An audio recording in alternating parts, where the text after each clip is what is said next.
ഹരി ഓം. ഇന്ന് നമ്മൾ ചിന്തിക്കാൻ പോകുന്നത് ഋണമോചന നൃസിംഹ സ്തോത്രത്തെക്കുറിച്ചാണ്. നരസിംഹമൂർത്തിയുടെ സ്തുതിയാണിത്. ഇതിൻ്റെ ലക്ഷ്യം ഋണമോചനമാണ്. ഋണം എന്നാൽ കടം. മനുഷ്യനുള്ള കടപ്പാടുകളിൽ നിന്നുമുള്ള മോചനമാണ് ഋണമോചനം.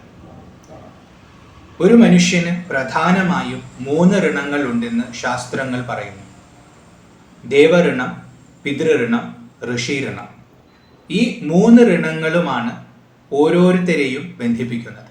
അപ്പോൾ ഈ ഋണങ്ങളെ വീട്ടാൻ പാകത്തിനുള്ള ജീവിതമായിരിക്കണം ഓരോരുത്തരും ജീവിക്കേണ്ടത്.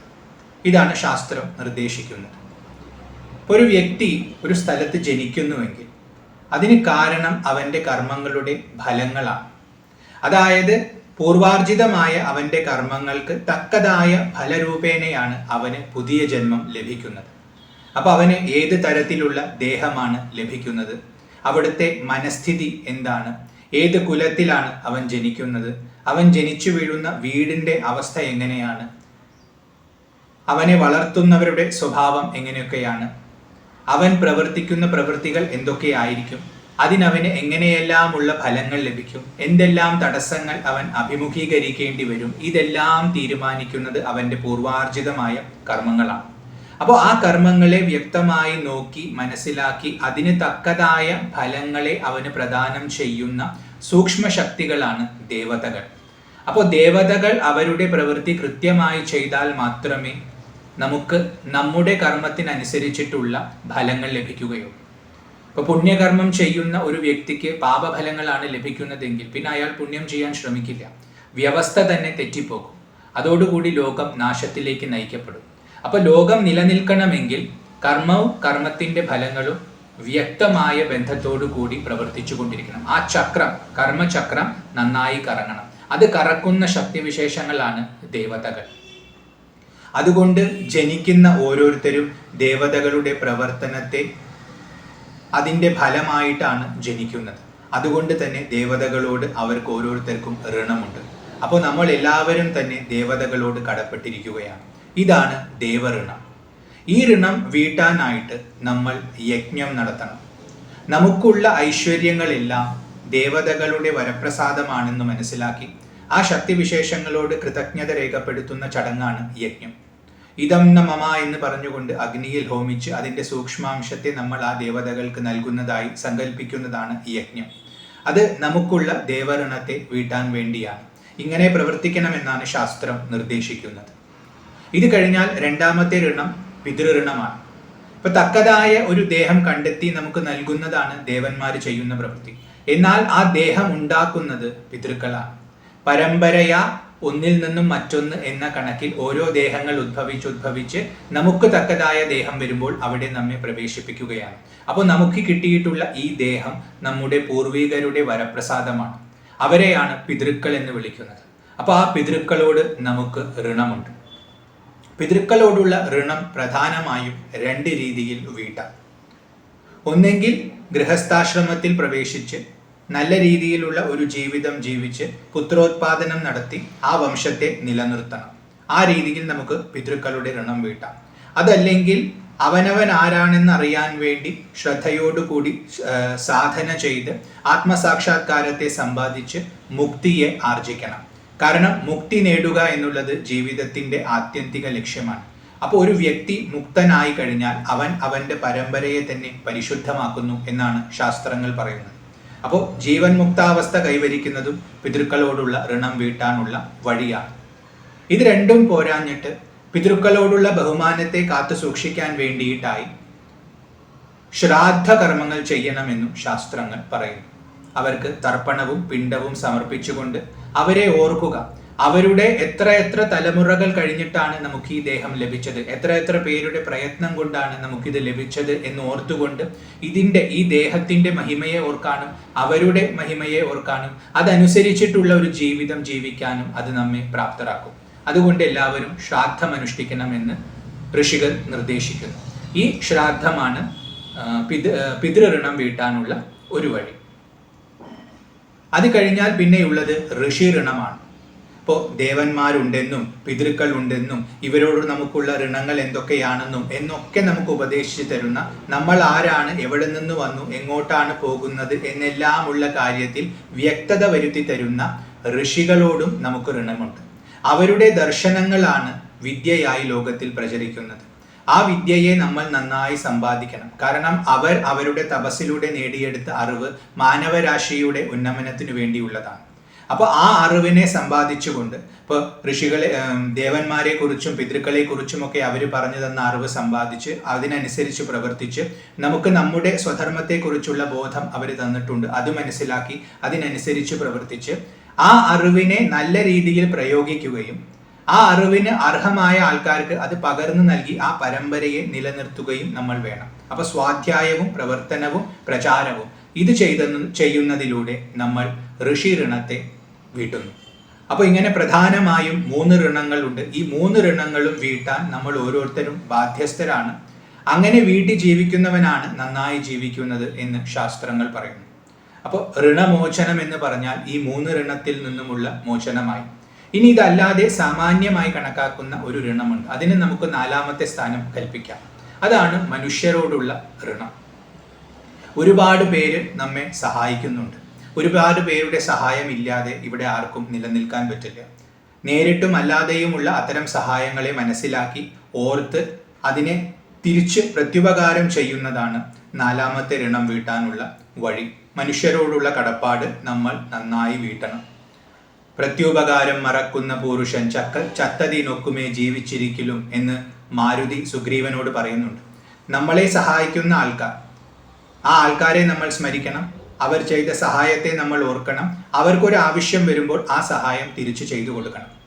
ഇനിയിപ്പോൾ അതല്ല, ധനം തുടങ്ങിയ സാധനങ്ങൾ നൽകിയാണ് അവർ നമ്മളെ സഹായിക്കുന്നതെങ്കിൽ ആ ധനം തിരിച്ചു കൊടുക്കാനുള്ള ബാധ്യതയും നമുക്കുണ്ട്. മാത്രവുമല്ല, ഭാവിയിൽ എപ്പോഴെങ്കിലും അവർക്ക് ധനത്തിന്റെ ആവശ്യം വന്നാൽ ചോദിക്കാതെ തന്നെ അത് അവർക്ക് നൽകി ആ സമയത്തുള്ള അവരുടെ കഷ്ടപ്പാടിൽ നിന്നും അവരെ മോചിപ്പിക്കാനും നമ്മൾ ശ്രദ്ധാലുക്കളായിരിക്കണം. ഇങ്ങനെയാണ് പരസ്പര ഭാവയന്തഃ എന്ന ഭഗവത്ഗീത ആശയത്തിലൂടെ നമ്മൾ മനുഷ്യർ സമൂഹത്തിൽ വസിക്കേണ്ടത്. അപ്പോൾ ഇവിടെയുള്ള മനുഷ്യരിൽ നിന്നും നമ്മൾ എടുത്തിട്ടുള്ള ഋണങ്ങളെയും ഇവിടെ ഋണശബ്ദത്തിൽ സൂചിപ്പിച്ചിട്ടുണ്ട്. അപ്പോൾ അത്തരം കടബാധ്യതകളെയും നമ്മൾ നിവർത്തിക്കണം, അത്തരം കടബാധ്യതകളെയും നമ്മൾ തീർക്കണം. അതിനുള്ള അനുഗ്രഹവും നമ്മൾ ഇവിടെ ചോദിക്കുന്നുണ്ട്. അപ്പോൾ ഇങ്ങനെ 4 രീതിയിലുള്ള ഋണങ്ങളിൽ നിന്നും ശാശ്വതമായ മോചനം സമ്പാദിക്കാൻ വേണ്ടി നമ്മൾ നരസിംഹമൂർത്തിയെ സ്തുതിക്കുകയാണ്. അതാണ് ഈ സ്തോത്രത്തിന്റെ ലക്ഷ്യം. പ്രധാനമായും ഇതിൽ 8 ശ്ലോകങ്ങളാണുള്ളത്. കൂടാതെ ഒരു ധ്യാന ശ്ലോകമുണ്ട്. അത് കഴിഞ്ഞാൽ 2 ഫലശ്രുതി ശ്ലോകങ്ങളുമുണ്ട്. അങ്ങനെ മൊത്തം 11 ശ്ലോകങ്ങളാണ് ഉള്ളത്. ധ്യാന ശ്ലോകം ആദ്യത്തിൽ ചൊല്ലും. നമ്മൾ ഉപാസിക്കാൻ പോകുന്ന മൂർത്തിയുടെ ഭാവത്തെ, ശ്രേഷ്ഠതയെ ആദ്യം മനസ്സിൽ ധ്യാനിച്ചുറപ്പിക്കുകയാണ്. എന്നിട്ട് ആ മൂർത്തിയിലേക്കാണ് നമ്മൾ സ്തോത്രത്തെ സമർപ്പിക്കുന്നത്. അപ്പോൾ ആദ്യം നമുക്ക് ധ്യാന ശ്ലോകം ഒന്ന് ചൊല്ലി അതിൻ്റെ അർത്ഥത്തെ ഒന്ന് ധ്യാനിക്കാം. ഓം അഥ ഋണമോചന ശ്രീ നൃസിംഹസ്തോത്രം ധ്യാനം. വാഗീശായസ്യ വദനെ ലക്ഷ്മീര്യസ്യ ച വക്ഷസി യസ്യാസ്തേ ഹൃദയേ സംവിത് തം നൃസിംഹം അഹം ഭജേ. അഹം ഭജേ, ഞാൻ ഭജിക്കുന്നു. ആരെ? തം നൃസിംഹം, ആ നരസിംഹമൂർത്തിയെ ഞാൻ ഭജിക്കുന്നു. നരനാണോ സിംഹമാണോ എന്നറിയാൻ പറ്റാത്ത ഭാവത്തിലിരിക്കുന്ന നരസിംഹമൂർത്തി, രണ്ടും കൂടി കലർന്നിട്ടുള്ള വിചിത്രമായ ഭാവത്തിൽ അവതരിച്ചിട്ടുള്ള ആ നരസിംഹമൂർത്തിയെ ഞാൻ ധ്യാനിക്കുന്നു. ഇനി അദ്ദേഹത്തിൻ്റെ സവിശേഷതകളാണ് ബാക്കിയുള്ള പദങ്ങളിൽ പറയുന്നത്. ഇവിടെ പറയുന്നു യസ്യാസ്തേ ഹൃദയേ സംവിത്ത്. ആരുടെ ഹൃദയത്തിലാണോ സംവിത്ത് ഉള്ളത്? സംവിത്ത് എന്ന് പറഞ്ഞാൽ ജ്ഞാനം. നരസിംഹമൂർത്തിയെ നമ്മൾ മനസ്സിലേക്ക് കൊണ്ടുവരാൻ ശ്രമിക്കുകയാണ്. അങ്ങനെ കൊണ്ടുവരാൻ ശ്രമിക്കുമ്പോൾ അദ്ദേഹത്തിൻ്റെ ഗുണങ്ങളെ ഓരോന്നോരോന്നായിട്ട് നമ്മൾ ആ ഭാവത്തിൽ സങ്കല്പിക്കുകയാണ്. അതെന്തുകൊണ്ടെന്നാൽ എന്തിനു വേണ്ടിയാണോ ഉപാസിക്കുന്നത് ആ ഗുണങ്ങളെല്ലാം ഈ ധ്യാനത്തിലൂടെ നമ്മൾ ആർജിക്കാൻ ശ്രമിക്കുകയാണ്. അപ്പോൾ ഇവിടെ പറയുന്നു ഭഗവാന്റെ ഹൃദയത്തിൽ അറിവുണ്ട്. ഈ ലോകത്തിൽ ജീവിക്കണമെങ്കിൽ നമുക്ക് അറിവ് അത്യാവശ്യമാണ്. താൻ ആരാണെന്ന അറിവുമുണ്ടാവണം, എങ്ങനെ ജീവിക്കണം എന്ന അറിവുമുണ്ടാവണം. അതായത് താൻ ആരാ, തൻ്റെ കടമ എന്താ, എന്തെല്ലാം ചെയ്യണം എന്നെല്ലാ കാര്യങ്ങളെക്കുറിച്ചും വ്യക്തമായ ജ്ഞാനം നമുക്കുണ്ടാവണം. ആത്മസാക്ഷാത്കാരം മാത്രമല്ല ഇവിടെ സൂചിപ്പിക്കുന്നത്. മനസ്സിനെ കുറിച്ച് അറിയണം, അതിൻ്റെ സ്വഭാവത്തെ അറിയണം, അതെന്താണ് ഇച്ഛിക്കുന്നത്, എന്തിച്ഛിക്കുന്നില്ല എന്നെല്ലാം മനസ്സിലാക്കി അതിന് അനുയോജ്യമായ പ്രവൃത്തികൾ എന്തൊക്കെയാണ്, ഇതെല്ലാം അറിയുന്ന അറിവ് അവൻ്റെ ഹൃദയത്തിലുണ്ട്. അതുകൊണ്ട് അവനെ നമ്മൾ ധ്യാനിക്കുമ്പോൾ അവനോടൊപ്പം ആ അറിവിനെയും നമ്മൾ ധ്യാനിക്കുകയാണ്. അപ്പോൾ ഭഗവാനെ, ആ അറിവിനെ ഞങ്ങൾക്കും പ്രദാനം ചെയ്താലും എന്ന പ്രാർത്ഥന ഇവിടെയുണ്ട്. ആ അറിവ് നമുക്കുണ്ടായാൽ ആ അറിവിനനുസരിച്ച് പ്രവർത്തിക്കാൻ നമുക്ക് സാധിക്കണം. അതിനുവേണ്ടി ഇവിടെ പറയുന്നു വാഗീഷ യസ്യ വദനേ. ഭഗവാന്റെ വദനത്തിൽ, മുഖത്തിൽ വാഗീഷ സ്ഥിതി ചെയ്യുന്നു. വാക്കിന് ഈശയായവളാണ് വാഗീഷ, അതായത് സരസ്വതി ദേവി. സരസ്വതി എന്നാൽ പുഴ എന്നൊരർത്ഥമുണ്ട്, സദാ ഒഴുകുന്നത്. അറിവ് അങ്ങനെയാണ്, ഒഴുകുകയാണ്. അതായത് ഭഗവാന്റെ ഹൃദയത്തിൽ ജ്ഞാനമുണ്ട്. ആ ജ്ഞാനത്തെ ഭഗവാന് നമുക്ക് പ്രദാനം ചെയ്യാനുള്ള ശേഷിയുണ്ട് എന്ന് സൂചിപ്പിക്കാൻ അദ്ദേഹത്തിൻ്റെ വദനത്തിൽ സരസ്വതിയെ സങ്കല്പിച്ചിരിക്കുന്നു. ഇതൊരർത്ഥം. ഇത് മാത്രമല്ലാതെ നമ്മൾ അറിഞ്ഞാൽ മാത്രം പോരാ, അറിവിനനുസരിച്ച് പ്രവർത്തിക്കാൻ നമുക്ക് സാധിക്കണം. ഇപ്പൊ ശരി എന്താണെന്ന് വ്യക്തമായി അറിയുന്ന എത്രയോ പേര് ശരി ചെയ്യാതിരിക്കുന്നുണ്ട്. തെറ്റെന്താണെന്ന് മനസ്സിലാക്കിയിട്ടും തെറ്റ് വീണ്ടും വീണ്ടും ചെയ്യുന്നവരുണ്ട്. അപ്പോൾ അറിവുണ്ടായാൽ പോരാ, അത് പ്രാവർത്തികമാക്കാൻ പറ്റണം. അതിനുള്ള ശേഷി നമുക്കുണ്ടാവണം. ആ ശേഷിയെ, ആ കഴിവിനെ, ആ സാമർഥ്യത്തെയാണ് സരസ്വതിയായിട്ട് നമ്മൾ ഉപാസിക്കുന്നത്. കാരണം അറിവിൻ്റെ ഒഴുക്കാണ്. അത് അകത്തിങ്ങനെ സ്ഫുരിക്കുക മാത്രമല്ല, അത് ലോകത്തിലേക്ക് പ്രവഹിക്കുകയാണ്. അപ്പോൾ അറിവ് പ്രകടീകൃതമാകുന്ന തലമാണ് സരസ്വതിയുടെ. അപ്പോൾ ഭഗവാന്റെ വദനത്തിൽ സരസ്വതി ഉണ്ടെന്ന് പറഞ്ഞാൽ ഭഗവാൻ നമുക്ക് നമ്മുടെ അറിവിനെ പ്രാവർത്തികമാക്കാനുള്ള സാമർഥ്യത്തെയും പ്രദാനം ചെയ്യും. അപ്പൊ നമുക്ക് കഴിവുമുണ്ടാകും. അറിവ് മാത്രമല്ല, അറിവിനനുസരിച്ച് പ്രവർത്തിക്കാനുള്ള കഴിവും നമുക്ക് ലഭിക്കും. നമുക്ക് ലഭിക്കണം എന്ന ഭാവത്തിലുള്ള ധ്യാനമാണ് ഇവിടെ. ഇപ്പോൾ അറിവുണ്ട്, അറിവിനനുസരിച്ച് പ്രവർത്തിക്കാനും സാധിക്കുന്നുണ്ട്. ഇങ്ങനെ അറിവിനനുസരിച്ച് പ്രവർത്തിക്കുന്ന സമയത്ത് അതിന് നല്ല ഫലങ്ങൾ നമുക്ക് ലഭിക്കണം. അപ്പോഴേ ജീവിതം അർത്ഥവത്താകും. നന്നായി പരിശ്രമിച്ചിട്ടും ഫലങ്ങൾ ലഭിച്ചില്ലെങ്കിൽ ജീവിതം ദുഃഖപൂർണമാണ്. അപ്പോൾ അതിനനുസരിച്ചിട്ടുള്ള ഫലം ലഭിക്കാനുള്ള ശക്തിയും ഭഗവാനിലുണ്ടെന്ന് സൂചിപ്പിക്കാൻ ഇവിടെ പറയുന്നു ലക്ഷ്മീർ യസ്യ ച വക്ഷസി. ഭഗവാന്റെ വക്ഷസ്ഥലത്തിൽ, മാറിടത്തിൽ ലക്ഷ്മിയും വസിക്കുന്നുണ്ട്. നല്ല ഫലങ്ങളെ നൽകുന്നവളാണ് ലക്ഷ്മി, ഐശ്വര്യത്തിൻ്റെ ദേവതയാണ്. അപ്പോൾ നമ്മൾ അറിയുന്നു, അറിവിനനുസരിച്ച് പ്രവർത്തിക്കുന്നു, അതിനനുസരിച്ചുള്ള നല്ല ഫലങ്ങളെയും നമ്മൾ സമ്പാദിക്കുന്നു. ആരുടെ കൃപ കൊണ്ട്? ഭഗവാൻ നരസിംഹമൂർത്തിയുടെ കൃപ കൊണ്ട്. കാരണം അദ്ദേഹത്തിൽ ഈ 3 തത്വങ്ങളുമുണ്ട്. സംവിത്തുമുണ്ട്, സരസ്വതിയുമുണ്ട്, ലക്ഷ്മിയുമുണ്ട്. അപ്പൊ ഈ 3 തത്വങ്ങളും അദ്ദേഹത്തിൽ ഉള്ളത് കൊണ്ട്, ആ രൂപത്തിലുള്ള അദ്ദേഹത്തെയാണ് നമ്മൾ ധ്യാനിക്കുന്നത് എന്നുള്ളത് കൊണ്ട് ഈ സ്തോത്രത്തിലൂടെ ഈ 3 ഗുണങ്ങളെയും നമ്മൾ ആർജിക്കാൻ ആഗ്രഹിക്കുന്നു. അത് നമുക്ക് അവശ്യം ലഭിച്ചിരിക്കും എന്ന സൂചന ഇവിടെയുണ്ട്. അതുകൊണ്ടാണ് ധ്യാന ശ്ലോകം ഇങ്ങനെ രചിച്ചിട്ടുള്ളത്. അപ്പൊ ഈ ഭാവത്തെ മനസ്സിൽ കൊണ്ടുവന്നിട്ട് വേണം സ്തോത്രത്തിലേക്ക് പ്രവേശിക്കാൻ. ധ്യാനം ഒന്നുകൂടി ചൊല്ലാം. വാഗീഷ യസ്യ വദനേ ലക്ഷ്മീര്യസ്യ ച വക്ഷസി യസ്യാസ്തേ ഹൃദയേ സംവിത് തം നൃസിംഹം അഹം ഭജേ. അത് കഴിഞ്ഞ് സ്തോത്രം ആരംഭിക്കുന്നു. അഥ സ്തോത്രം. ദേവതാകാര്യസിദ്ധ്യർത്ഥം സഭാസ്തംഭ സമുദ്ഭവം ശ്രീനൃസിംഹം മഹാവീരം നമാമി ഋണമുക്തയേ. അഹം നമാമി, ഞാൻ നമിക്കുന്നു. എന്തിനു വേണ്ടിയാണ് നമിക്കുന്നത്? ഋണമുക്തയെ, ഋണത്തിൽ നിന്നുമുള്ള മോചനം ലഭിക്കാൻ വേണ്ടിയാണ് നമിക്കുന്നത്. ആരെയാണ് നമിക്കുന്നത്? മഹാവീരം ശ്രീ നൃസിംഹം, മഹാവീരനായ നരസിംഹമൂർത്തിയെയാണ് ഞാൻ നമിക്കുന്നത്. വീരശബ്ദത്തിന് യോദ്ധാവ് എന്നർത്ഥമുണ്ട്. അപ്പോൾ മഹാവീരൻ എന്ന് പറഞ്ഞാൽ മഹായോദ്ധാവാണ്, ലോകത്തിലെ ഏറ്റവും വലിയ യോദ്ധാവാണ്. അദ്ദേഹത്തിനെ എതിർത്ത് യുദ്ധം ചെയ്യാൻ ശക്തിയുള്ള ഒരുവനും ഈ പ്രപഞ്ചത്തിലില്ല. അതുകൊണ്ടാണ് അദ്ദേഹം മഹാവീരനാകുന്നത്. അസുരന്മാരെ മുഴുവൻ നിഗ്രഹിക്കാൻ ശേഷിയുള്ള ഭാവമാണ് അദ്ദേഹത്തിനുള്ളത്. വീരശബ്ദത്തിന് ശ്രേഷ്ഠൻ എന്നർത്ഥവുമുണ്ട്. അപ്പൊ ലോകത്തിൽ ഏറ്റവും ശ്രേഷ്ഠനായവൻ മഹാവീരൻ. അദ്ദേഹത്തിനും ഉപരി ആരുമില്ല. എല്ലാത്തിനും ഉപരി നിൽക്കുന്ന മഹാവീരനായ ശ്രീ നൃസിംഹത്തെ. ശ്രീ എന്നാൽ ശ്രീദേവി അടുത്തുണ്ട് എന്നർത്ഥവും, ഐശ്വര്യപൂർണനാണ് ഭഗവാൻ. ഭഗവാനാണ് ശ്രീയുടെ മൂർത്തിമത് ഭാവം എന്ന ധ്വനിയും അവിടെയുണ്ട്. അപ്പൊ ലക്ഷ്മി സമേതനാണെന്നും ലക്ഷ്മി തന്നെ മൂർത്തിമത്തായതാണെന്നും എന്നുള്ള ഭാവത്തിൽ ശ്രീ നൃസിംഹം മഹാവീരം നമാമി ഋണമുക്തയെ. ഇതാണ് ഇതിൽ ആവർത്തിക്കുന്ന വരി. ഇനി ഇവിടെ ഈ നരസിംഹത്തിന് 2 വിശേഷണങ്ങൾ കൂടി നൽകിയിരിക്കുന്നു. ദേവതാ കാര്യസിദ്ധ്യർത്ഥം സഭാസ്തംഭ സമുദ്ഭവം. അദ്ദേഹം എന്തിനു വേണ്ടിയാണ് അവതരിച്ചത്? ദേവതാ കാര്യസിദ്ധ്യർത്ഥം, ദേവതകളുടെ കാര്യത്തെ സിദ്ധി വരുത്താൻ വേണ്ടിയാണ് അദ്ദേഹം അവതരിച്ചത്. ഭഗവാൻ ധർമ്മത്തെ നിലനിർത്താൻ സദാ ജാഗരൂകനാണെന്ന ബോധം ഇവിടെ ഭക്തരിൽ ഉളവാക്കാനാണ് കവി ശ്രമിക്കുന്നത്. കാരണം ഹിരണ്യകശിപു എന്ന അസുരൻ തൻ്റെ ശക്തി ഉപയോഗിച്ചുകൊണ്ട് ദേവന്മാരെയെല്ലാം അവരുടെ സ്ഥാനത്തിൽ നിന്നും ഭ്രഷ്ടരാക്കി ഏകശാസനം ചമച്ചുകൊണ്ട് എല്ലാ ധർമ്മങ്ങളെയും തെറ്റിച്ച് യജ്ഞം മുടക്കി, ഉപാസനകൾ മുടക്കി, സാധനകൾ മുടക്കി, അങ്ങനെ മറ്റുള്ളവരെ പരദ്രോഹം ചെയ്തുകൊണ്ട് രാജ്യം ഭരിക്കുകയാണ്, ലോകം ഭരിക്കുകയാണ്. ധർമ്മം തെറ്റി. ധർമ്മം തെറ്റാൻ പാടില്ല, ലോകം നിലനിൽക്കണം. ലോകം നിലനിർത്താൻ ശ്രമിക്കുന്ന ശക്തിവിശേഷങ്ങളാണ് ദേവതകൾ. എന്നാൽ ആ ദേവതകൾക്ക് പോലും രക്ഷ നൽകുന്നത്, അവരെ അവരുടെ ജോലിയിൽ നിയോഗിക്കുന്നത്, അതിനുള്ള പ്രാപ്തി അവർക്ക് നൽകുന്നത് ഭഗവാൻ നരസിംഹമൂർത്തിയാണ്. അതുകൊണ്ടാണ് ദേവതാ കാര്യസിദ്ധ്യർത്ഥം അദ്ദേഹം വന്നത്. അവരുടെ കാര്യത്തെ നടത്താൻ വേണ്ടിയാണ്. ദേവതകളുടെ കാര്യം എന്ന് പറഞ്ഞാൽ പ്രപഞ്ചത്തിന്റെ കാര്യം എന്ന് തന്നെയാണ് അർത്ഥം. പ്രപഞ്ചത്തിൽ ധർമ്മവ്യവസ്ഥയെ നിലനിർത്താൻ വേണ്ടി അദ്ദേഹം ആവിർഭവിക്കുന്നു. എവിടെ നിന്നാണ് ആവിർഭവിച്ചത്? സഭാസ്തംഭ സമുദ്ഭവം. ഹിരണ്യകശിപുവിന്റെ രാജസഭയിലെ ഒരു തൂണിൽ നിന്നാണ് അദ്ദേഹം വന്നത്. ആ തൂണ് പിളർന്നുകൊണ്ടാണ് അദ്ദേഹം പ്രകടമായത്. നരസിംഹാവതാര കഥ എല്ലാവർക്കും അറിയാം.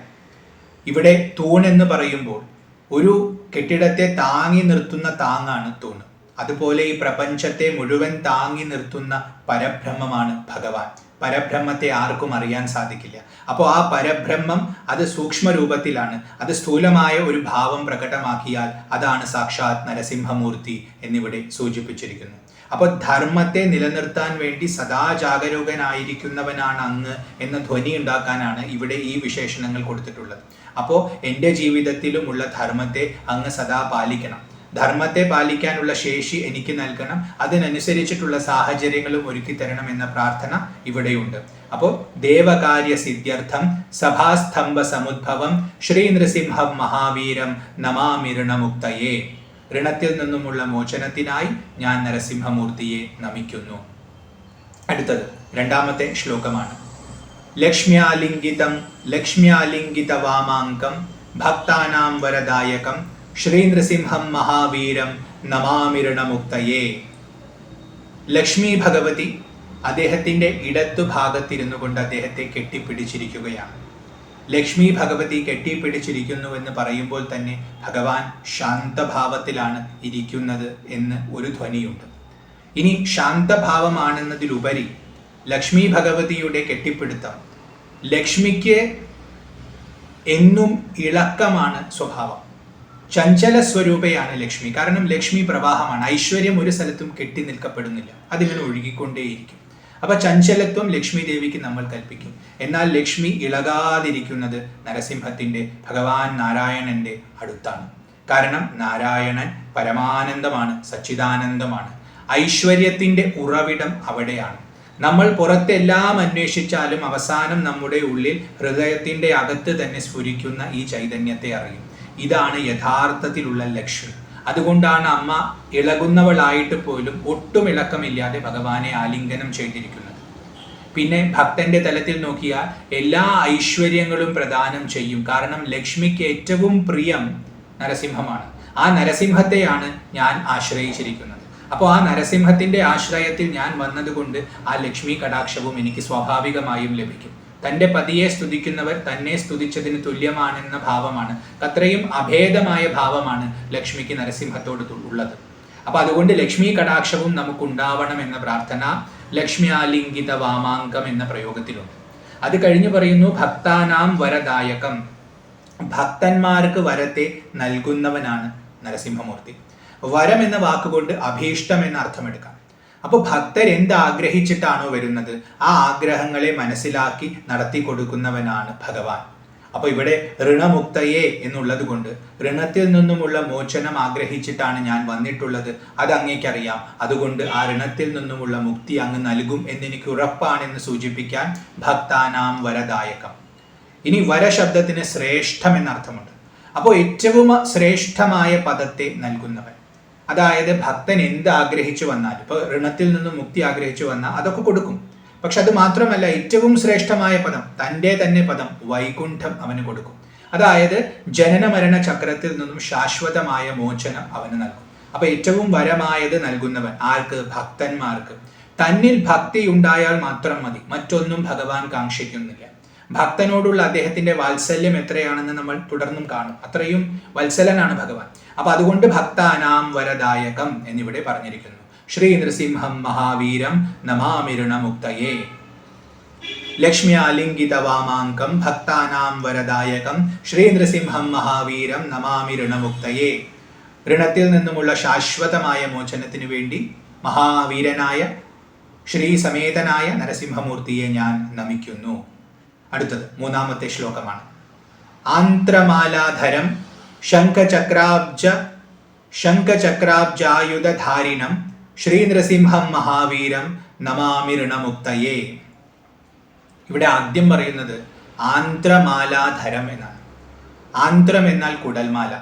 കുടൽമാലയെ മാലയായി ധരിച്ചവൻ ആന്ത്രമാലാധരം. നമുക്കെല്ലാം അറിയാം ഹിരണ്യകശിപുവിന്റെ വധം നടന്നത് എത്ര ഘോരമായ ഭാവത്തിലാണെന്ന്. അപ്പോൾ ഈ ഒരു പ്രയോഗം കാണുമ്പോൾ ഭഗവാന്റെ ഘോരതയെ, ഉഗ്രതയെയാണ് സ്തുതിക്കുന്നത് എന്ന് തോന്നും. എന്നാൽ വാസ്തവത്തിൽ ഇവിടെ ഭഗവാന്റെ കരുണയെയാണ്, ഭക്തവാത്സല്യത്തെയാണ് സ്തുതിക്കുന്നത്. ഭക്തന്മാർക്ക് വരദായകനാണെന്ന് പറഞ്ഞു. അപ്പൊ അതെന്തുകൊണ്ടാണ്? ഭക്തന്മാരോട് അത്രയും കാരുണ്യമുണ്ട്. അവർ ചോദിക്കാതെ തന്നെ അവർക്ക് ശ്രേഷ്ഠത നൽകുന്നവനാണ്. അത് വ്യക്തമാക്കുന്ന നാമമാണ് ഇത്, ആന്ത്രമാലാധരം. കാരണം ഭഗവാൻ ശുദ്ധസത്വമൂർത്തിയാണ്. ഭഗവാനിൽ മറ്റൊരു ഗുണത്തിൻ്റെയും കലർപ്പില്ല. അതുകൊണ്ട് മനസ്സ് സദാ ശാന്തമാണ്. എന്നാൽ അങ്ങനെ ശാന്തനായിരിക്കുന്ന ഭഗവാൻ രൗദ്രത്തെ, ക്രോധത്തെ സ്വീകരിച്ചു. ആർക്കു വേണ്ടി? ഭക്തന് വേണ്ടി, പ്രഹ്ലാദന് വേണ്ടി ആ ക്രോധത്തെ അദ്ദേഹം. കാരണം ക്രോധം എന്ന് പറഞ്ഞാൽ മനസ്സ് ഏറ്റവും ഇളകിക്കൊണ്ടിരിക്കുന്ന അവസ്ഥ, ഏറ്റവും ക്ഷോഭം പ്രാപിച്ചു നിൽക്കുന്ന അവസ്ഥ. അത് വലിയ സുഖമുള്ള അവസ്ഥയൊന്നുമല്ല. പക്ഷെ ഭഗവാൻ സന്തോഷപൂർവ്വം ആ അവസ്ഥയെ സ്വീകരിച്ചു. തന്നിൽ ഇല്ലാത്തതാണെങ്കിൽ പോലും ആ ഭാവത്തെ സ്വീകരിച്ചു ഭക്തന് വേണ്ടി. ഭഗവാൻ സാധാരണ അണിയുന്നത് സ്വർണ്ണാഭരണങ്ങളാണ്. അതുപോലെ വനമാലയാണ്, നല്ല സുഗന്ധമുള്ള വനമാലയാണ് ഭഗവാൻ അണിയുന്നത്. എന്നാൽ ഇവിടെയോ ഭഗവാൻ ആന്ത്രമാലയാണ് അണിഞ്ഞിരിക്കുന്നത്. അതായത് ദുഷ്ടന്റെ കുടലുമാലയാണ് എടുത്തണിഞ്ഞിരിക്കുന്നത്. അപ്പൊ എത്ര ശ്രേഷ്ഠമായ തലത്തിരുന്ന ആള് ഈ തലത്തിലേക്ക് വന്നു, മൃഗതലത്തിലേക്ക് വന്നു. എന്തിനു വേണ്ടി? ഭക്തന് വേണ്ടി. ഭക്തനോടുള്ള സ്നേഹം കൊണ്ടാണ് അങ്ങനെ വന്നത്. ഭഗവാൻ സാധാരണ അണിയുന്നത് ചന്ദനവും കളഭവും ഒക്കെ ശീതളിമ പകരുന്ന വസ്തുക്കളാണ്, സുഗന്ധമുള്ള വസ്തുക്കളാണ്. എന്നാൽ ഭഗവാൻ ഇവിടെ രക്തമാണ് അണിഞ്ഞിരിക്കുന്നത്. ദുർഗന്ധം വമിക്കുന്ന നല്ല ചുടു രക്തമാണ് ഭഗവാൻ ദേഹത്ത് മുഴുവൻ അണിഞ്ഞിരിക്കുന്നത്. കാരണം ഭക്തന് വേണ്ടി ഭഗവാൻ അത് സ്വീകരിച്ചു. ഭോഗീന്ദ്രന്റെ പുറത്താണ് ഭഗവാൻ സാധാരണ ഇരിക്കുക. എന്നാൽ ഇവിടെ വന്നിരുന്നത് ഒരു ഉമ്മറപ്പടിയിലാണ്. രാജേശ്വരൻ, രാജാക്കന്മാർക്കൊക്കെ ഈശ്വരനായിരിക്കുന്ന രാജരാജേശ്വരനായിട്ടുള്ള ആ ഭഗവാൻ ഒരു ഉമ്മറപ്പടിയിൽ വന്നിരിക്കുകയാണ്. ആർക്കു വേണ്ടി? ഭക്തന് വേണ്ടി. അപ്പൊ ഭഗവാന്റെ ആ കാരുണ്യം, ഭഗവാന്റെ ആ ഭക്തവാത്സല്യമാണ് ആന്ത്രമാലാധരം എന്ന ശബ്ദം കൊണ്ട് സൂചിപ്പിക്കുന്നത്. അദ്ദേഹം എത്ര ഉയർന്ന തലത്തിലുള്ളവനാണെങ്കിലും ഭക്തന് വേണ്ടി എത്ര താഴേക്കും ഇറങ്ങി വരാൻ അദ്ദേഹം തയ്യാറാണ്. അവിടെ നിന്ന് ഭക്തനെ രക്ഷിച്ചു ഉയർത്തുക അദ്ദേഹത്തിന്റെ ധർമ്മമാണ്. ആ ഉയർച്ചയെ വ്യക്തമാക്കാൻ വേണ്ടിയാണ് തുടർന്നുള്ള പ്രയോഗം. ശംഖചക്ര അബ്ജ ആയുധധാരിണം. അദ്ദേഹം 4 കാര്യങ്ങൾ ധരിച്ചിട്ടുണ്ട്. ശംഖുണ്ട്, ചക്രമുണ്ട്, താമരയുണ്ട്, അതുപോലെ ആയുധമുണ്ട്. ആയുധം എന്ന ശബ്ദം കൊണ്ട് ഇവിടെ ഗദയെയാണ് സൂചിപ്പിക്കുന്നത്. അപ്പോൾ ഈ 4 കാര്യങ്ങളെ ധരിച്ചിട്ടുണ്ട്. എന്താണ് ഈ 4 കാര്യങ്ങൾ? ശംഖ് ഉണർച്ചയെ സൂചിപ്പിക്കുന്നു. ഭക്തനെ ഉണർത്താനുള്ള നാദമാണ് ശംഖനാദം. തനിക്ക് ചെയ്യാൻ പലതും ഉണ്ടെന്ന ബോധം അവനുണ്ടാവണം. അതാണ് അവന്റെ ഉണർച്ച.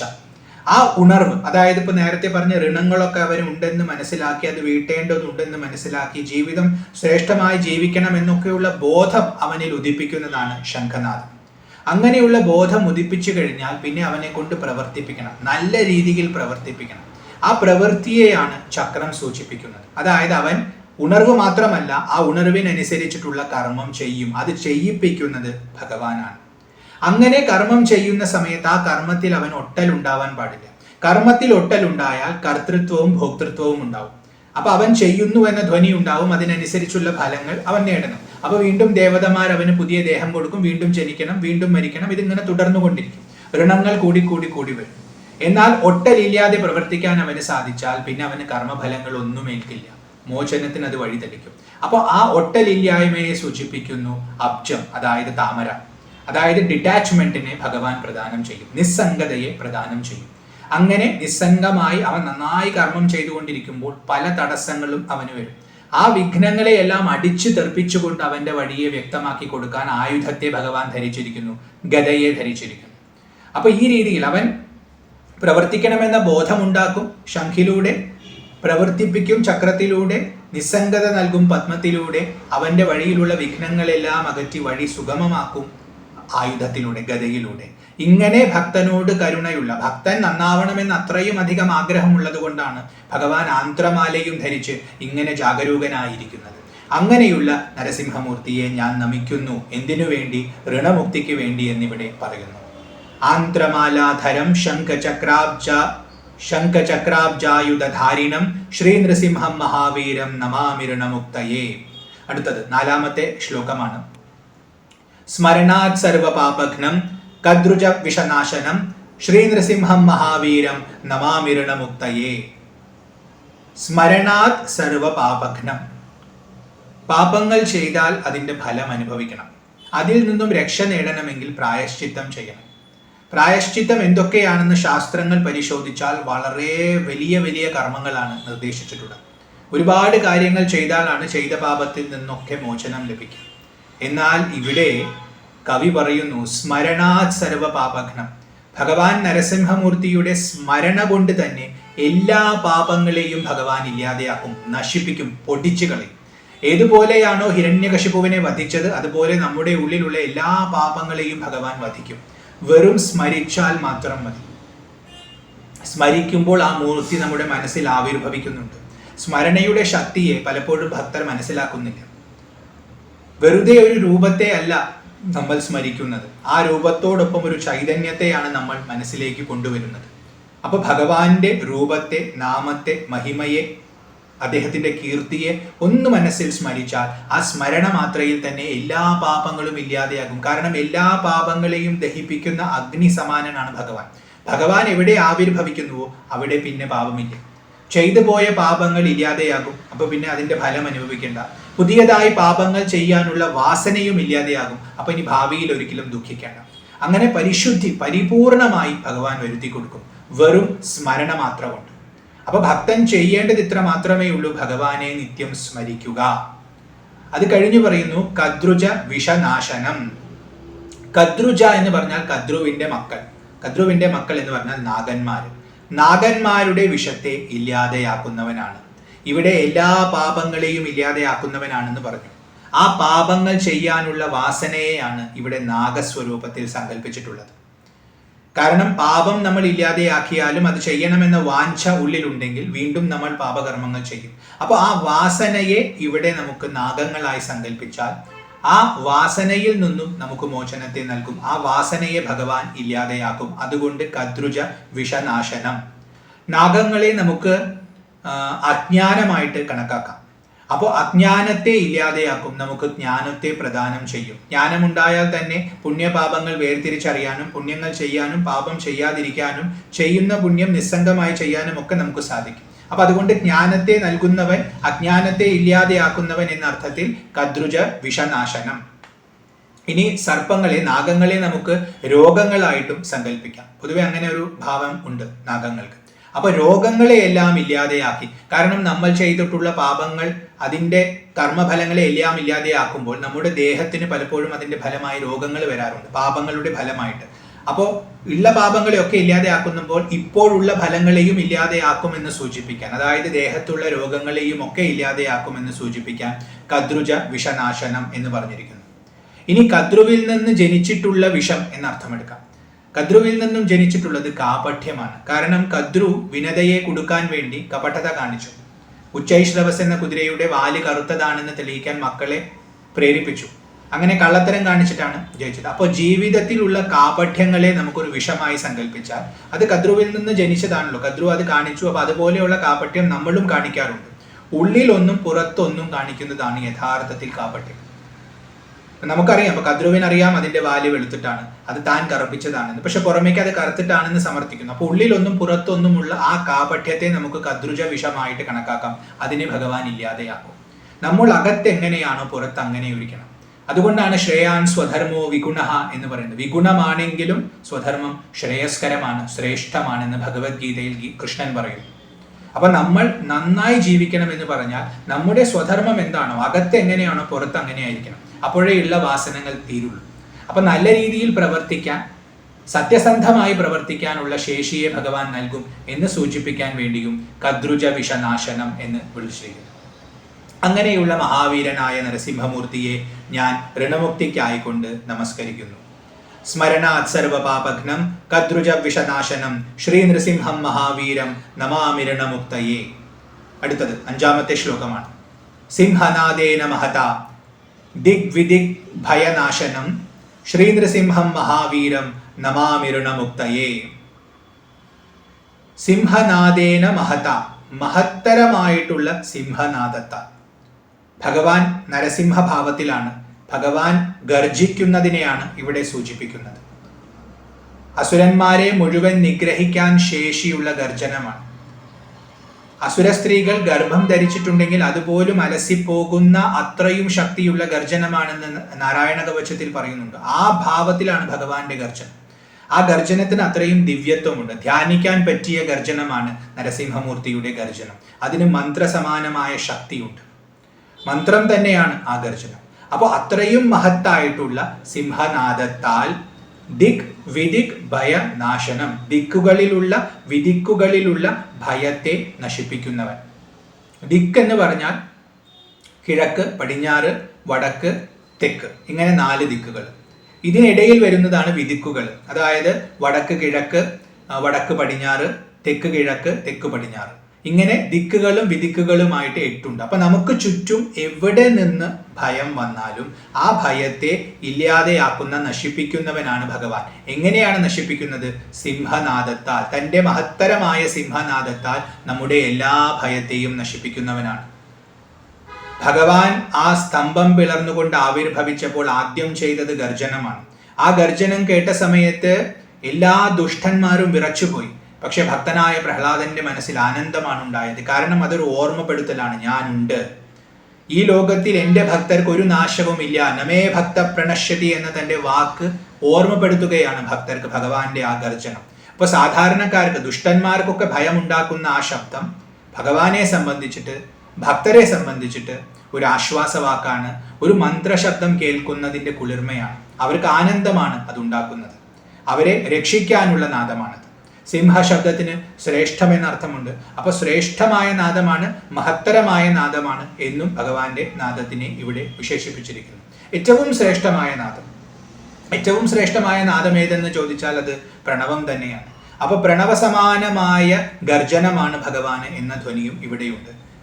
ഭഗവാനെ ഈ ഭാവത്തിൽ വിളിക്കുന്നതിലൂടെ നമ്മുടെ എല്ലാ ഭയങ്ങളെയും ഭഗവാൻ ഇല്ലാതെയാക്കുമെന്ന ധ്വനി ഇവിടെ അടങ്ങിയിരിക്കുന്നു.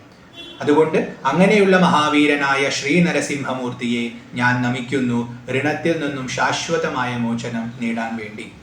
സിംഹനാദേന മഹത ദിഗ്വിദിഗ് ഭയനാശനം ശ്രീ നൃസിംഹം മഹാവീരം നമാമി ഋണമുക്തയേ. അടുത്തത് 6-ാമത്തെ ശ്ലോകമാണ്. പ്രഹ്ലാദവരദ ശ്രീശം ദൈത്യേശ്വര വിദാരണം ശ്രീ നൃസിംഹം മഹാവീരം നമാമി ഋണമുക്തയേ. പ്രഹ്ലാദവരദ, പ്രഹ്ലാദന് വരത്തെ നൽകിയവനാണ് അങ്ങ്. പ്രഹ്ലാദൻ ഭഗവാന്റെ ഏറ്റവും വലിയ ഭക്തന്മാരിൽ ഒരുവനാണ്. അപ്പൊ ഭക്തോത്തമനായ പ്രഹ്ലാദന് വേണ്ടിയാണ് നേരത്തെ പറഞ്ഞിട്ടുള്ള ആന്ത്രമാലാധരം, അതായത് കുടൽമാലയൊക്കെ ധരിച്ചൊരു മൃഗതുല്യമായ ഭാവത്തിലേക്ക് ഭഗവാൻ ഇറങ്ങി വന്നത് പ്രഹ്ലാദൻ എന്ന ഭക്തനോടുള്ള ഇഷ്ടം കൊണ്ടാണ്. പ്രഹ്ലാദന് വരത്തെ നൽകി, ഭഗവാൻ ഹിരണ്യകശിപുവിനെ വധിച്ചതിന് ശേഷം പ്രഹ്ലാദനെ വരത്തെ നൽകി എന്നുള്ളത് കൊണ്ട് പ്രഹ്ലാദ വരദനാണ് ഭഗവാൻ. വരം എന്ന ശബ്ദത്തിന് ശ്രേഷ്ഠത എന്ന അർത്ഥമുള്ളത് കൊണ്ട് പ്രഹ്ലാദന് ശ്രേഷ്ഠത നൽകിയത് ഭഗവാനാണ്. അതായത് നമ്മൾ കുറേ പിന്നിലേക്ക് ചെന്നാൽ പ്രഹ്ലാദൻ അമ്മയുടെ ഗർഭപാത്രത്തിൽ ഇരിക്കുന്ന സമയത്താണ് നാരദമുനി വന്നിട്ട് ഭഗവാന്റെ മഹിമയെ പറഞ്ഞു കൊടുക്കുന്നത്. അപ്പൊ അത് അമ്മയോടാണ് പറയുന്നതെങ്കിലും ഉള്ളിലുള്ള കുട്ടിയാണ് അത് കേട്ടുകൊണ്ടിരിക്കുന്നത്. അത് കേട്ടിട്ടാണ് കുട്ടിയുടെ ഉള്ളിൽ ഭക്തി വർദ്ധിക്കുന്നതും കുട്ടി ഭഗവാന്റെ പരമഭക്തനായി ഭവിച്ചതും. പിന്നീടുണ്ടായ എല്ലാ ശ്രേഷ്ഠതകളുടെയും മൂലകാരണം പ്രഹ്ലാദന്റെ ഭക്തിയാണ്. ആ ഭക്തി ഉണ്ടായതോ നാരദോപദേശത്താലാണ്. അപ്പൊ നാരദന്റെ ഉപദേശമായി പ്രഹ്ലാദനെ അനുഗ്രഹിച്ചത്, വരം കൊടുത്തത് ഭഗവാൻ തന്നെയാണെന്നുള്ളത് കൊണ്ട് പ്രഹ്ലാദ വരദനാണ്. അതായത് ഗുരുസ്വരൂപത്തിൽ എല്ലാവരെയും അനുഗ്രഹിക്കുന്നത് ഭഗവാനാണെന്ന ധ്വനി ഇവിടെയുണ്ട്. നമ്മൾ ഓരോരുത്തരും ഭഗവാനിൽ ഒരു അല്പമെങ്കിലും ഭക്തി ഉള്ളവരാണെങ്കിൽ ആ ഭക്തി ഒന്നുകൊണ്ട് തന്നെ നമുക്ക് ശ്രേഷ്ഠത ലഭിക്കും. കാരണം നമുക്ക് ആവശ്യമായ അറിവ് ഭഗവാൻ നേരിട്ട് നൽകും ഗുരുരൂപത്തിലൂടെ. ഏതെങ്കിലും ഒരു ഗുരുവായിട്ട് വരും, അല്ലെങ്കിൽ ഏതെങ്കിലും ഒരു ശാസ്ത്രമായിട്ട് വരും, അല്ലെങ്കിൽ ചിലപ്പോൾ നേരിട്ട് തന്നെയോ സ്വപ്നദർശനമായോ എങ്ങനെയെങ്കിലും നമ്മെ അനുഗ്രഹിക്കും. നമുക്ക് ശ്രേഷ്ഠതയെ, ഉയർച്ചയെ ഭഗവാൻ പ്രദാനം ചെയ്യും. അപ്പൊ ആ ഒരു ഓർമ്മപ്പെടുത്തലാണ് പ്രഹ്ലാദ വരദ എന്ന വിളിയിലൂടെ ഉള്ളത്. പിന്നെ ഭക്തൻ പ്രഹ്ലാദനെ പോലെ ശ്രേഷ്ഠനാകണം എന്ന ധ്വനിയുമുണ്ട്. പ്രഹ്ലാദന്റെ അത്രയും ഭക്തി എനിക്കും ഉണ്ടാവണം എന്ന ധ്വനിയുമുണ്ട്. അപ്പോഴല്ലേ എനിക്കും അങ്ങയുടെ വരദം ലഭിക്കൂ എന്ന ഒരു സൂചന ഇവിടെയുണ്ട്. അത് കഴിഞ്ഞ് പറയുന്നു ശ്രീശം, ശ്രീയുടെ ഈശനാണ് ഭഗവാൻ. ശ്രീ എന്നാൽ ലക്ഷ്മി, ലക്ഷ്മിയുടെ ഈശനാണ്, ലക്ഷ്മിയുടെ ഭർത്താവാണ് എന്നൊരർത്ഥം. എല്ലാവർക്കും അറിയാം, നാരായണമൂർത്തിയാണ്, ലക്ഷ്മിപതിയാണ്. ശ്രീ എന്നാൽ ഐശ്വര്യം എന്നർത്ഥമെടുത്താൽ ഐശ്വര്യത്തിന്റെ ഈശനാണ് ഭഗവാൻ. ഐശ്വര്യത്തിന്റെ ഉറവിടം ഭഗവാനിലാണ്, ഐശ്വര്യത്തെ നിലനിർത്തുന്നത് ഭഗവാനാണ്. അപ്പോൾ ഓരോ വ്യക്തിക്കും ഈ പ്രപഞ്ചത്തിൽ ഐശ്വര്യം കിട്ടുന്നുണ്ടെങ്കിൽ അതിന്റെ ഉറവിടം തേടി ചെന്നാൽ അത് ഭഗവാന്റെ കൽപ്പനയാണ്. അപ്പൊ അതുകൊണ്ട് പ്രഹ്ലാദന് വരത്തെ നൽകി ഒരുപാട് ശ്രേഷ്ഠതകൾ പ്രഹ്ലാദന് ഉണ്ടായി. ആ ശ്രേഷ്ഠതകൾ നൽകാൻ ഭഗവാന് സാധിച്ചത് ഭഗവാൻ ശ്രീശനായതുകൊണ്ടാണ്, ശ്രീയുടെ ഈശനായതുകൊണ്ടാണ്. അപ്പോൾ നമ്മൾ ഓരോരുത്തർക്കും ഭക്തി ഉണ്ടാവണം, ഭക്തിയിൽ നമുക്ക് പാരമ്യത്തിൽ എത്താൻ സാധിക്കണം, അതിലൂടെ ഭഗവാന്റെ അനുഗ്രഹങ്ങളെ ലഭിക്കണം എന്ന ധ്വനി ഇവിടെയുണ്ട്. അത് കഴിഞ്ഞ് പറയുന്നു ദൈത്യേശ്വര വിദാരണം. ദൈത്യേശ്വരൻ ഹിരണ്യകശിപു, ഹിരണ്യകശിപുവിന്റെ ഉദരത്തെ പിളർന്നവനാണ് ഭഗവാൻ. നേരത്തെ പറഞ്ഞു ആ കുടൽമാല ധരിച്ചത് അതിങ്ങനെയാണ്, മടിയിൽ കിടത്തി ഉദരം പിളർന്ന ആ കുടൽമാലയെ എടുത്ത് അണിയുകയാണ് ഭഗവാൻ ചെയ്തത്. അപ്പൊ ദൈത്യേശ്വരന്റെ വിദാരണം നടത്തുന്നവനാണെന്ന് പറഞ്ഞാൽ നമുക്ക് ഭക്തി വേണം. പ്രഹ്ലാദ വരദൻ എന്ന വിളിയിൽ അത് സൂചിപ്പിച്ചു. ശ്രീശനാണ് അങ്ങ്. അപ്പോൾ ശ്രീയുടെ ഐശ്വര്യം ഞങ്ങൾക്ക് പ്രദാനം ചെയ്യുന്നു. ഈ ഐശ്വര്യം ഉണ്ടായാലും ഞങ്ങളുടെ ഉള്ളിൽ ദുഷ്ടതകൾ ഉണ്ടെങ്കിൽ ആ ഐശ്വര്യത്തെ ഞങ്ങൾ ദുർവിനിയോഗം ചെയ്യും. അപ്പൊ കൂടുതൽ കൂടുതൽ ക്ലേശങ്ങൾ ഞങ്ങൾ അനുഭവിക്കേണ്ടി വരും. അപ്പൊ ആ ദുഷ്ടതയെയും തക്ക സമയത്ത് തന്നെ അങ്ങ് എപ്പോഴാണോ ഇല്ലാതെയാക്കേണ്ടത് അപ്പോൾ തന്നെ ഇല്ലാതെയാക്കും എന്ന് ഉറപ്പ് ഞങ്ങൾക്കുണ്ടെന്ന് സൂചിപ്പിക്കാൻ ദൈത്യേശ്വര വിദാരണം. അപ്പൊ നമുക്ക് ഐശ്വര്യത്തെ നൽകുമെന്ന് മാത്രമല്ല, ആ ഐശ്വര്യത്തെ കെടുത്താനുള്ള എന്തെല്ലാം നമ്മുടെ ഉള്ളിലുണ്ടോ അതിനെയെല്ലാം ഭഗവാൻ ഇല്ലാതെയാക്കും, അതിനെയെല്ലാം ഭഗവാൻ നശിപ്പിക്കും. അങ്ങനെ നമുക്ക് ശ്രേഷ്ഠത കൂടുതൽ കൂടുതൽ വേഗത്തിൽ നേടാൻ സാധിക്കും ഭഗവാന്റെ കൃപ ഒന്നുകൊണ്ട് മാത്രം. അത് സൂചിപ്പിക്കാനാണ് ഇവിടെ ഇങ്ങനത്തെ പ്രയോഗം. അങ്ങനെയുള്ള മഹാവീരനായ ശ്രീ നരസിംഹമൂർത്തിയെ ഋണമുക്തിക്കായിക്കൊണ്ട് ഞാൻ നമിക്കുന്നു. പ്രഹ്ലാദവരദ ശ്രീശം ദൈത്യേശ്വര വിദാരണം ശ്രീ നൃസിംഹം മഹാവീരം നമാമി ഋണമുക്തയേ. അടുത്തത് 7ാമത്തെ ശ്ലോകമാണ്. ക്രൂരഗ്രഹൈ പീഡിതാനാം ഭക്താനാം അഭയപ്രദം ശ്രീ നൃസിംഹം മഹാവീരം നമാമി ഋണമുക്തയേ. ഭക്താനാം അഭയപ്രദം, ഭക്തന്മാർക്ക് അഭയത്തെ നൽകുന്നവനാണ് ഭഗവാൻ. എങ്ങനെയുള്ള ഭക്തന്മാരാണ്? ക്രൂരഗ്രഹൈ പീഡിതാനാം, ക്രൂരമായ ഗ്രഹങ്ങളാൽ പീഡിതരായിട്ടുള്ള ഭക്തന്മാർക്ക് അഭയത്തെ നൽകുന്നവനാണ്. ഗ്രഹശബ്ദത്തിന് നവഗ്രഹം എന്ന അർത്ഥമെടുക്കാം. നവഗ്രഹം എന്ന അർത്ഥം പറഞ്ഞാൽ ഒരു മനുഷ്യൻ ഇവിടെ ജനിക്കുന്നത് മുതൽ മരിക്കുന്നത് വരെയുള്ള അവന്റെ കാര്യങ്ങളെ ഗ്രഹസ്ഥിതി കൊണ്ട് നമുക്ക് മനസ്സിലാക്കാൻ സാധിക്കും. അപ്പൊ അവന്റെ കർമ്മങ്ങൾക്കുള്ള ഫലങ്ങളുടെ സൂചകരായിട്ട് ഈ ഗ്രഹങ്ങൾ നിൽക്കുന്നു എന്ന് നമ്മൾ മനസ്സിലാക്കും. വാസ്തവത്തിൽ ഇവർ ഒന്നും നൽകുന്നില്ല, നൽകുന്നത് നമ്മുടെ കർമ്മങ്ങൾ തന്നെയാണ്. എന്നാൽ ആ കർമ്മങ്ങളുടെ ഫലം കൃത്യമായി നമുക്ക് ലഭിക്കുന്നുണ്ടെന്ന് ഉറപ്പുവരുത്തുന്ന ശക്തിവിശേഷങ്ങളാണ് ഈ നവഗ്രഹങ്ങൾ. അവർ കർമ്മഫലങ്ങളെ പ്രദാനം ചെയ്യുകയും അത് സൂപ്പർവൈസ് ചെയ്യുകയും മാത്രമാണ് ചെയ്യുന്നത്. അപ്പൊ അവരുടെ നില മനസ്സിലാക്കി നമ്മുടെ കർമ്മഫലങ്ങളെ നമുക്ക് മനസ്സിലാക്കാൻ സാധിക്കും. അപ്പൊ അങ്ങനെയുള്ള ഗ്രഹങ്ങളെ ഇവിടെ ക്രൂര ശബ്ദം കൊണ്ടാണ് വിളിച്ചിട്ടുള്ളത്. അതെന്തുകൊണ്ടെന്നാൽ അവർ നിഷ്പക്ഷരാണ്. നമ്മൾ പാപം ചെയ്തിട്ടുണ്ടെങ്കിൽ അതിന്റെ ഫലം നമുക്ക് ലഭിക്കും. അപ്പൊ ആ സമയത്ത് പാപം ചെയ്തുവല്ലോ, ഞാൻ ദുഃഖിക്കുകയാണല്ലോ എന്നെല്ലാം പറഞ്ഞ ആ ഗ്രഹങ്ങളുടെ അടുത്ത് പോയി നിന്നാലും അതിന് മാറ്റമുണ്ടാവില്ല.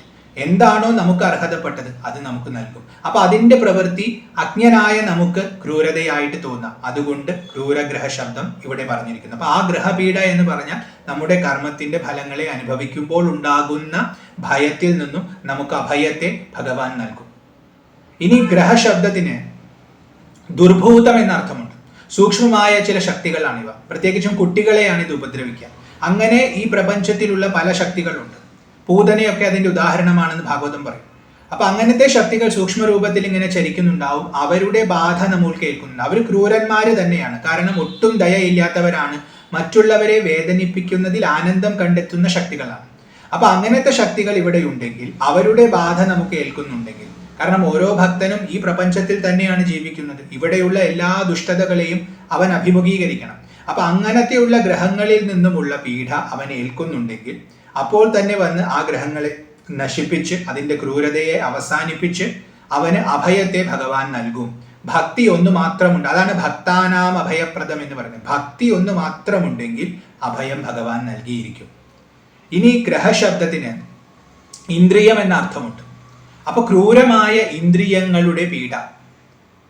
ഇന്ദ്രിയങ്ങൾ നമ്മളെ വലിച്ചിഴയ്ക്കുന്നത് കൊണ്ടാണ് നമ്മൾ പലതിലും പോയി പെട്ടുപോകുന്നത്. അതുകൊണ്ട് ഇന്ദ്രിയങ്ങളെ ക്രൂരമായിട്ട് ഇവിടെ വിളിച്ചിരിക്കുന്നു.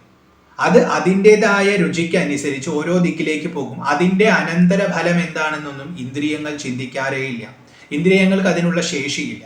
അതിനൊഴുകുക എന്ന ധർമ്മം മാത്രമേ ഉള്ളൂ. അപ്പൊ അതിന് ആകർഷണം തോന്നുന്നിടത്തേക്കെല്ലാം അത് പോകും.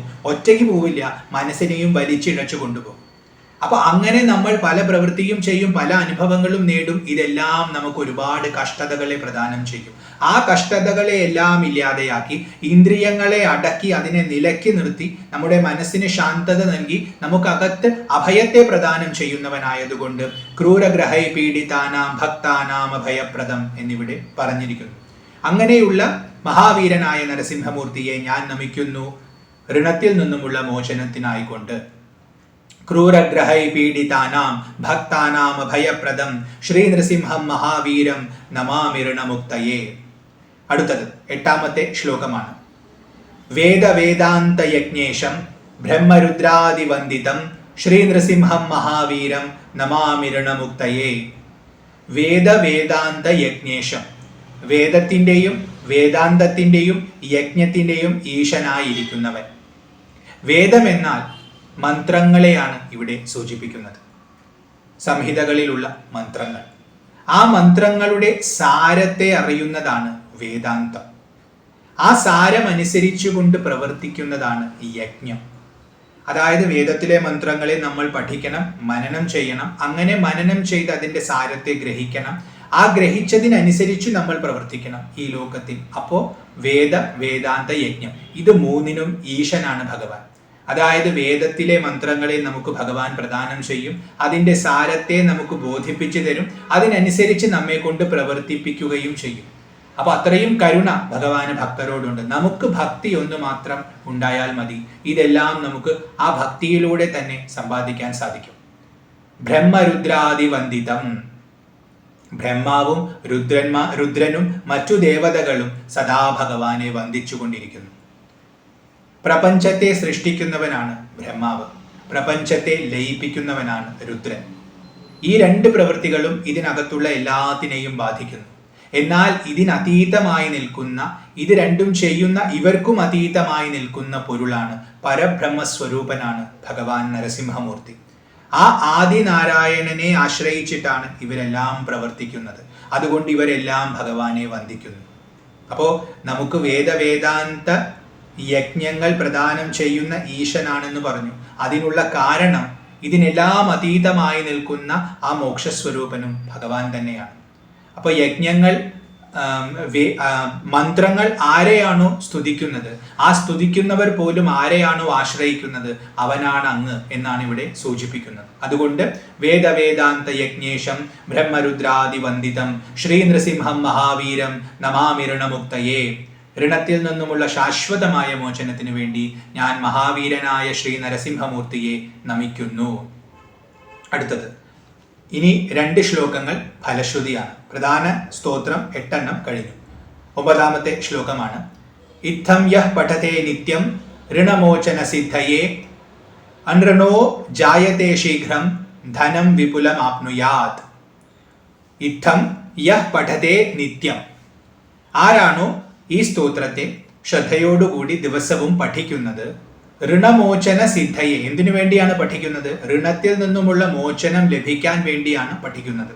അങ്ങനെ നിത്യം ആര് പഠിക്കുന്നുവോ അവൻ അനൃണോ ജായത്തെ ശീഘ്രം, വളരെ പെട്ടെന്ന് തന്നെ അവൻ അനൃണനാവും. അതായത് ഋണം എന്നാൽ കടം, കടമില്ലാത്തവനായി ഭാവിക്കും. അവൻ ഒരു കടബാധ്യതയും ഉണ്ടാവില്ല. ദേവഋണം തീരും, പിതൃഋണം തീരും, അതുപോലെ ഋഷിഋണം തീരും, മനുഷ്യരോടുള്ള ഋണവും തീരും. അവൻ ഒരു ബാധ്യതയും ഉണ്ടാവുകയില്ല. എല്ലാത്തിൽ നിന്നുമുള്ള മോചനം അവനുണ്ടാകും. അത് മാത്രമല്ല അവന് നല്ല അഭിവൃദ്ധി ഉണ്ടാകും. അത് സൂചിപ്പിക്കാൻ പറയുന്നു ധനം വിപുലമാപ്നുയ, വിപുലമായ ധനത്തെ. അഗാധം, വിസ്തൃതം എന്നൊക്കെയാണ് വിപുല ശബ്ദത്തിനർത്ഥം. അപ്പോൾ അളക്കാൻ പോലും പറ്റാത്ത അത്രയും ധനത്തെ, അളക്കാൻ പറ്റാത്തതെന്ന് പറയുമ്പോൾ അവന് ആവശ്യമുള്ളതിലും കൂടുതൽ ധനം അവന് ലഭിക്കും. അവന് അവന്റെ കടപ്പാടുകൾ എല്ലാം തീരുമെന്ന് മാത്രമല്ല, അവൻ ആവശ്യമുള്ളതിലും കൂടുതൽ ധനം അവന് നൽകും. അത് ഈ സ്തോത്രത്തിന്റെ മഹിമയാണ്. അത് ഭഗവാൻ നരസിംഹമൂർത്തിയുടെ മഹിമയാണ്. അപ്പൊ ഇത് മനസ്സിലാക്കുന്നത് എന്തിനു വേണ്ടിയാ? ഈ സ്തോത്രം ജപിക്കുമ്പോൾ ശ്രദ്ധയുണ്ടാവാനാണ്. ഇത്രയും ഫലവത്തായ സ്തോത്രമാണെന്ന ബോധത്തോടു കൂടി ജപിക്കുമ്പോൾ നമുക്കതിന്റെ ഫലം പെട്ടെന്ന് കിട്ടും. കാരണം ശ്രദ്ധയത്രയും ഉണ്ടാവും. അപ്പൊ അതുകൊണ്ട് പറയുന്നു ഇത്തം യഃ പഠതേ നിത്യം ഋണമോചന സിദ്ധയേ അനൃണോ ജായത്തെ ശീഘ്രം ധനം വിപുലമാപ്നുയാത്. അടുത്തത് അവസാനത്തെ ശ്ലോകമാണ്, ഫലശ്രുതിയാണ്. സർവസിദ്ധിപ്രദം നൃണാം സർവൈശ്വര്യപ്രദായകം തസ്മാത് സർവപ്രയത്നേന പഠേത് സ്തോത്രമിദം സദാ. സർവസിദ്ധിപ്രദം, എല്ലാ സിദ്ധിയെയും പ്രദാനം ചെയ്യുന്ന സ്തോത്രമാണിത്. എല്ലാ സിദ്ധിയെയും, സിദ്ധി എന്ന ശബ്ദം കൊണ്ട് സാഫല്യമാണ് ഉദ്ദേശിക്കുന്നത്. അപ്പൊ നമ്മൾ എന്ത് പ്രവൃത്തി ചെയ്താലും ആ പ്രവൃത്തിയെ നന്നായി സഫലമാക്കുന്നതാണ് സിദ്ധി. അപ്പൊ നമ്മൾ എന്തെങ്കിലും ഒന്ന് ആഗ്രഹിച്ച് പ്രവർത്തിക്കുന്നു, ആ ആഗ്രഹം നേടിയെടുത്താൽ ആ പ്രവൃത്തിയിൽ സിദ്ധി വന്നു എന്ന് പറയും. അപ്പൊ അങ്ങനെയുള്ള എല്ലാ സിദ്ധികളെയും, ഏത് വഴിയിലാണോ നമ്മൾ ചരിക്കുന്നത്, ഏത് ലക്ഷ്യത്തിലേക്കാണോ നമ്മൾ അടുക്കുന്നത്, ആ ലക്ഷ്യത്തെ പ്രദാനം ചെയ്യും. അത് ഭൗതികമാണെങ്കിലും ആത്മീയമാണെങ്കിലും അത് വ്യക്തമായി നമുക്ക് ലഭിക്കും. അങ്ങനെ കഴിവുള്ള ഒരു സ്തോത്രമാണ് ഇത്. സിദ്ധി ശബ്ദത്തിന് സിദ്ധികൾ, അണിമ, ഗരിമ തുടങ്ങിയിട്ടുള്ള സിദ്ധികൾ എന്ന അർത്ഥം പറയാം. അപ്പൊ ഭഗവാനിലേക്ക് ഭഗവാൻ നമ്മളെ ഉയർത്തുമ്പോൾ ഈ സിദ്ധികളൊക്കെ സ്വാഭാവികമായും വരും. അതുകൊണ്ട് സർവസിദ്ധിപ്രദമാണ്. നൃടാം സർവൈശ്വര്യ പ്രദായകം, മനുഷ്യന്മാർക്ക് എല്ലാ ഐശ്വര്യത്തെയും നൽകുന്നതാണ്. എല്ലാ ഐശ്വര്യവും എന്ന് പറഞ്ഞാൽ ഭൗതികമായ ഐശ്വര്യവും ആന്തരികമായ ഐശ്വര്യവുമുണ്ട്. ഭൗതികം എന്ന് പറഞ്ഞാൽ നമുക്കറിയാം, ധനം, നല്ല വീട്, നല്ല വാഹനം, ഇതെല്ലാം ഭൗതികമായ ഐശ്വര്യമാണ്. ആന്തരികം എന്ന് പറഞ്ഞാൽ നല്ല ആരോഗ്യം, നല്ല ചിന്തകൾ, മനസ്സിന് നല്ല ശാന്തി, ബുദ്ധിക്ക് നല്ല തെളിമ, ഇതൊക്കെ ആന്തരികമായ ഐശ്വര്യമാണ്. ഇന്ദ്രിയങ്ങൾക്ക് നല്ല ശേഷി. അപ്പൊ ഇത്തരം പ്രാണന്റെ സഞ്ചാരം കൃത്യമായിട്ടാണെങ്കിൽ ഇതൊക്കെ നമുക്കുള്ള ആന്തരികമായ ഐശ്വര്യമാണ്. അപ്പോൾ ആന്തരികവും ബാഹ്യവുമായ എല്ലാവിധ ഐശ്വര്യങ്ങളെയും ഈ സ്തോത്രം മനുഷ്യന്മാർക്ക് നൽകും. തസ്മാത്, അതുകൊണ്ട് സർവപ്രയത്നേന പഠേത് സ്തോത്രം ഇദം സദാ, എല്ലാ പ്രകാരത്തിലും എത്ര പ്രയത്നം വേണമെങ്കിലും അത്രയും പ്രയത്നിച്ചുകൊണ്ട്. അതെന്തുകൊണ്ടാണ് അങ്ങനെ പറയുന്നത്? പലപ്പോഴും നല്ല പ്രവൃത്തികൾ ചെയ്യണമെന്ന വിചാരമുണ്ടെങ്കിലും നമുക്ക് ചെയ്യാൻ പറ്റില്ല, മടി വരും. അപ്പൊ അത്തരം മടി നമ്മുടെ ഉള്ളിൽ ഉണ്ടാവാൻ പാടില്ല. ആ മടിയെ മാറ്റി വെച്ചുകൊണ്ട് നമ്മൾ പ്രയത്നിക്കണം. ഈ സ്തോത്രത്തെ ജപിക്കണം, ഭക്തിയോടുകൂടി ജപിക്കണം. കാരണം ഇത് ജപിച്ചാൽ ഇത്രയും അധികം ഫലം നമുക്ക് കിട്ടും. അപ്പൊ മനസ്സിൽ മടി വരുന്നുണ്ടെങ്കിൽ ഇത് ഓർക്കണം, ആ മടിയെ മാറ്റിയിട്ട് ചെയ്യണം. കാരണം അത്രയും ഫലവത്താണ്. അതുകൊണ്ട് തസ്മാത് സർവപ്രയത്നേന പഠേത്, പഠിക്കുക. ഇദം സ്തോത്രം സദാ, സദാ പഠിക്കുക, എല്ലാ ദിവസവും ഇത് ചൊല്ലുക. ഇവിടെ ഋണമോചനത്തിന് വേണ്ടിയാണെന്ന് ഫലശ്രുതിയുടെ ആദ്യത്തെ ശ്ലോകത്തിൽ പറഞ്ഞു. ഋണമോചന സിദ്ധയെ എന്ന് പറഞ്ഞു. അതെന്തുകൊണ്ടാണ് പറയുന്നത് എന്ന് ചോദിച്ചാൽ, നമ്മളൊരു സ്തോത്രം ജപിക്കുമ്പോൾ, ഒരു ഉപാസന നടത്തുന്ന സമയത്ത് ഒന്നെങ്കിൽ ഭഗവാനോടുള്ള സ്നേഹം കൊണ്ട് ഉപാസിക്കാം.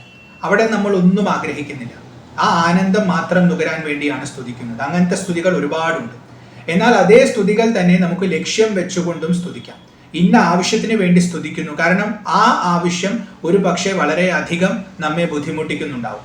അപ്പൊ ഭക്തൻ ആ സമയത്ത് മറ്റ് സാധനകൾ ചെയ്യാനൊന്നും ശ്രദ്ധ വരില്ല. അപ്പൊ അതിൽ നിന്നും ഉടനെ തന്നെ, ശീഘ്രമായ തന്നെ ഒരു നിവാരണം വേണം, അതിൽ നിന്നും ഒരു മോചനം വേണം എന്ന ബോധമുണ്ടെങ്കിൽ ആ ഒരു ലക്ഷ്യം നേടാനായിട്ട് അതിനെ മനസ്സിൽ വ്യക്തമായി വെച്ചുകൊണ്ട് ഉപാസന നടത്തണം. ഇവിടെ ഋണം ആരെയെല്ലാം ശല്യപ്പെടുത്തുന്നുവോ അവരാ ഋണത്തിൽ നിന്നും മോചനം നേടാൻ, സാമാന്യ അർത്ഥത്തിൽ നോക്കിയാൽ ദാരിദ്ര്യത്തിൽ നിന്നും മോചനം നേടാൻ ഒരുവൻ ദാരിദ്ര്യം കൊണ്ട് അസ്വസ്ഥനാവുകയാണെങ്കിൽ ആ ദാരിദ്ര്യത്തിൽ നിന്നും മോചനം നൽകുക ഭഗവാനെ, അതിനുള്ള യോഗ്യത എനിക്ക് വരുത്തുക ഭഗവാനെ എന്ന പ്രാർത്ഥനയോടുകൂടി, വ്യക്തമായ ലക്ഷ്യത്തോടുകൂടി ഈ സ്തോത്രത്തെ വളരെ ഉത്സാഹത്തോടുകൂടി ശ്രദ്ധയോടുകൂടി ദിവസവും ജപിക്കണം.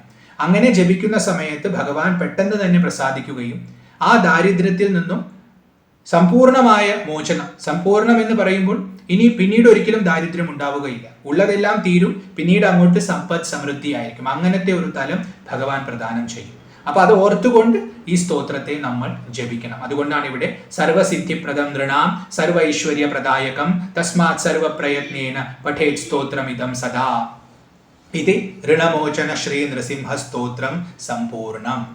അങ്ങനെ ഈ സ്തോത്രം പരിപൂർണമായി അവസാനിച്ചിരിക്കുന്നു. ഇതിൻ്റെ അർത്ഥമെല്ലാം മനസ്സിലാക്കി ഭാവശുദ്ധിയോടുകൂടി, ഇപ്പോൾ അർത്ഥം ഓർമ്മയില്ലെങ്കിൽ പോലും ഭാവശുദ്ധിയെ കാത്തു സൂക്ഷിക്കണം.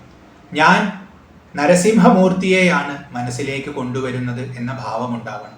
അതാരാണ്, അദ്ദേഹത്തിൻ്റെ മഹിമ എന്താണെന്നൊക്കെ നമ്മൾ ഈ ശ്ലോകത്തിലെ പദങ്ങളിലൂടെ ധ്യാനിച്ചു.